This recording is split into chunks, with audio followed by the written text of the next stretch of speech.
Hello, it's Jesse here, and today I thought I would talk about what does bigender mean, because notice that the comments on my channel tend to be people saying, thank you for making content about bigender people, because people just don't know what bigender means. But I suppose before we get into what is bigender, we probably should talk about what sex and gender are. Now, I come at this from two different perspectives.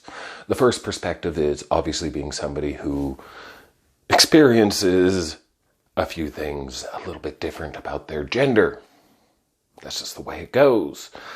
So that's the first way. The second way is that actually academically, I have a liberal arts degree in sociology, and I specifically studied sex, gender, and sexuality, along with how people create community online for subcultures. Here I am. So I'm definitely coming at this from two different perspectives. All right, so what is sex and gender? Well, sex is the physical characteristics. Basically, it's one's role in the reproductive cycle, and this is typically defined by primary sexual characteristics, such as genitalia, and secondary sexual characteristics that are brought about at puberty, beard, breasts. That's sex. So we have male, female.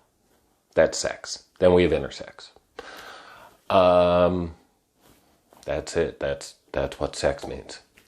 Gender, on the other hand, that's a very different beast.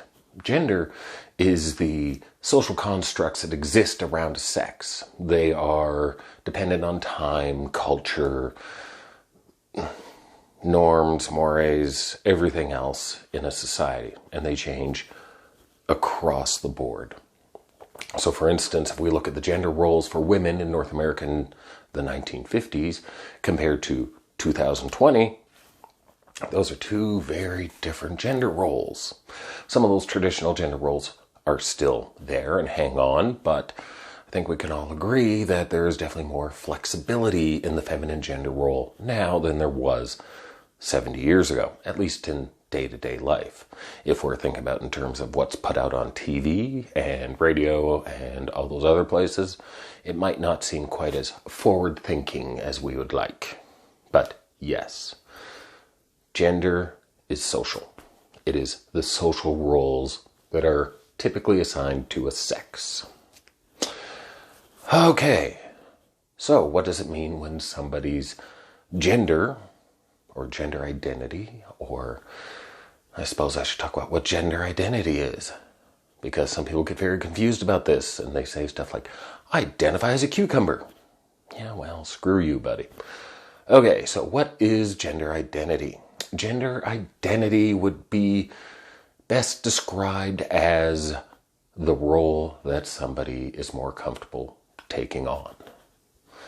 I guess the best way I can think about this is you're in a school play, you're a boy, and the only role that you really want to play is Juliet, but you get stuck with Romeo.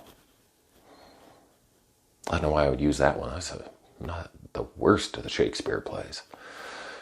But you get the idea. You are more comfortable as the opposite gender role. You are more comfortable with the clothes, with the pronouns, with the speech patterns, with the way of acting, with all the other things that goes with it. You identify more with that than you do with this. I identify more with the feminine than I do with the masculine.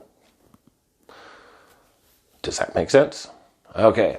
What does transgender mean? Well, trans means across, and gender means gender. Across gender. Sort of like the older term for cross-dressing is transvestite. Across clothing. And the term that used to be used, but isn't used anymore, for those who change their physical sex was transsexual. Across sex. It's not used really anymore because, well, it became sort of a slur and had many other connotations linked to it which were not ideal.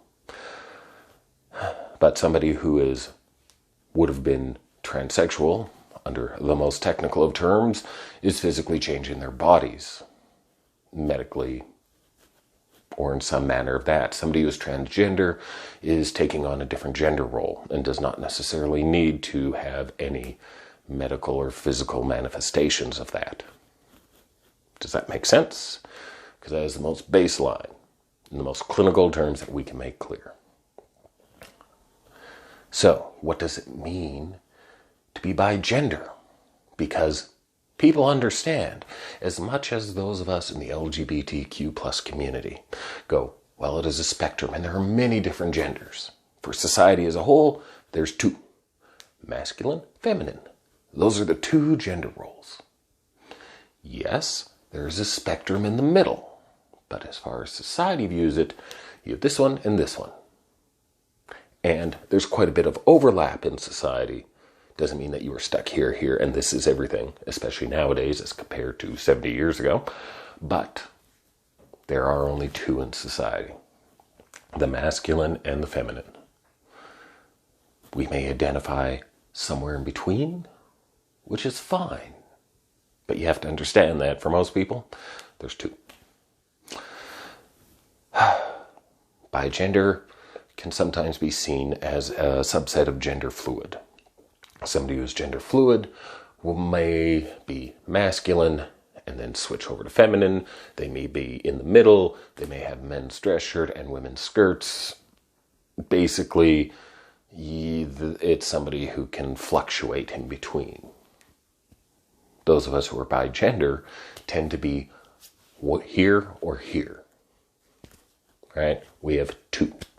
Typically it is masculine, feminine, but it could be feminine, androgynous. Anything in there can be bigender. But most of the people I found tend to be here and here. It just means that we have two gender identities and that we switch in between them. And bi does not mean that they are equal by any stretch of the imagination. Just like somebody who's bisexual does not necessarily like men and women equally. They may prefer one. In fact, most of us who know bisexual people tend to know that they might have a slightly more preference for one or the other, but typically it's about the person and not their sex when somebody's bisexual. And I suppose the similar theory could be applied to those of us that are bigender. It's not necessarily that we have to pick one. It's just that we prefer one. Since November, I've basically been a woman. It's May now, so that's 7 months. And people that are bigender do tend to switch, cycle. So what's the difference between somebody who's bigender and somebody who's transgender? Well, somebody who is transgender tends to go across the gender and stay over there. They've gone across, and they primarily stay on the other side. Those of us that are bigender, we go across and then we come back. We go across, we come back. We might spend some time in the middle, but we tend to flip-flop, and one tends to be a cycle. You might prefer to be a woman for 6-7 months, and then all of a sudden you prefer to be a guy for 3 weeks. Or 6-7 months, or whatever. Maybe you're all woman all winter and all man all summer. Are crossdressers bigender? Well, technically no. They may be. I identified as a crossdresser for 25 years, and the best way to explain how that works is basically you are emulating the opposite gender or sex, depending on which way you're looking at it. And if you're cross-dressing, you're technically transgender because you're going to cross-gender, but it doesn't mean that you're transgender.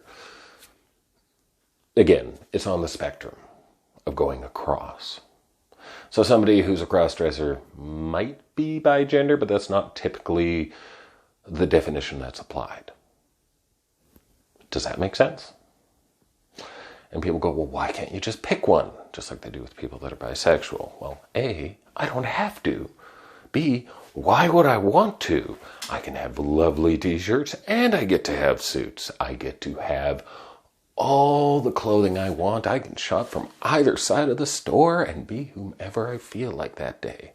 It's not even about who I feel like that day. It's being my true self.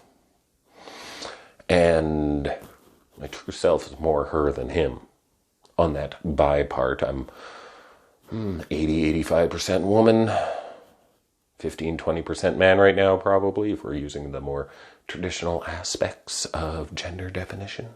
If you're going to make me choose, I guess that's what I would choose. But it's hard to describe.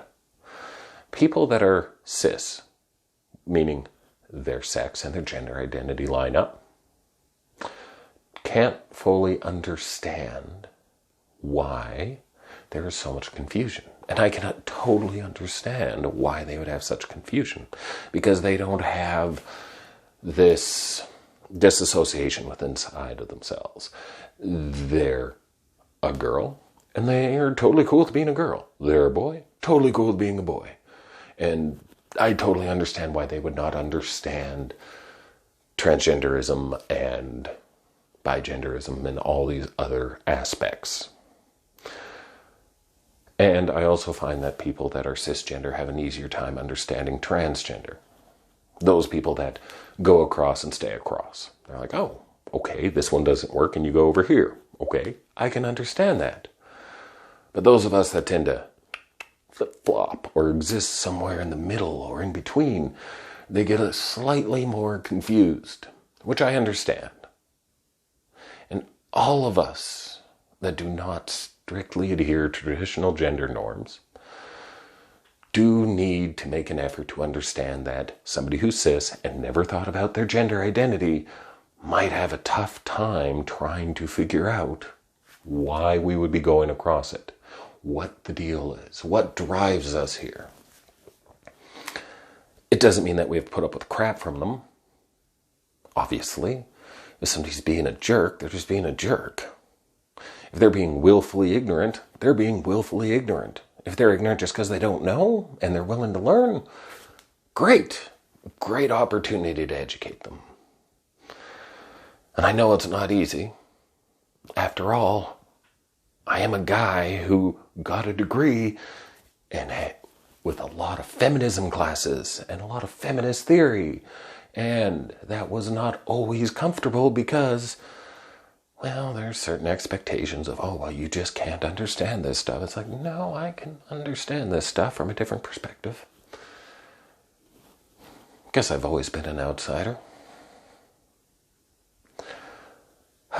So, that is a very, very quick brief on sex, gender, transgender, bigender, and this whole entire, people like to say spectrum, but really it's more of a three-dimensional scatter plot that goes here and everywhere else. Gender is just weird because it's not natural. It is created by humans, and humans tend to overcomplicate things. And you can always switch. I decided specifically to not go all girl today. No makeup. Didn't feel like shaving this morning either, because shaving is a pain in the butt. That's why my face is a little shiny. Didn't even put any powder to get that down.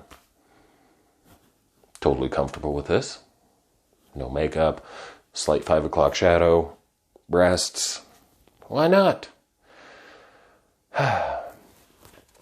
Discovering your own gender is a journey. And it is going to evolve. Just because I identified myself as a crossdresser all those years ago doesn't mean that I couldn't change it later as I evolved and became more and more aware of just who I was. And I did that. And I'm happier for it. It doesn't mean you have to.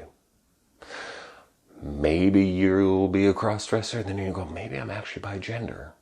And then you go with that for a while, and then you go, no, not as much. Whatever. Do whatever works for you and explore it. Well, that's all I have to say today. This has been a slightly longer one. All my blog, Instagram, Twitter, and all that stuff is down below in the description. Comments. I love comments because it gives me a chance to see what direction and what people are looking to find. And stay safe right now, since we are still in the middle of a global pandemic. Like, it's unfortunate, but that's the way it goes. Stay safe. Stay home if you can. And while you're there, you might as well explore your gender. That's all I have to say about this. So this is Jesse signing off for another day. Thank you for watching.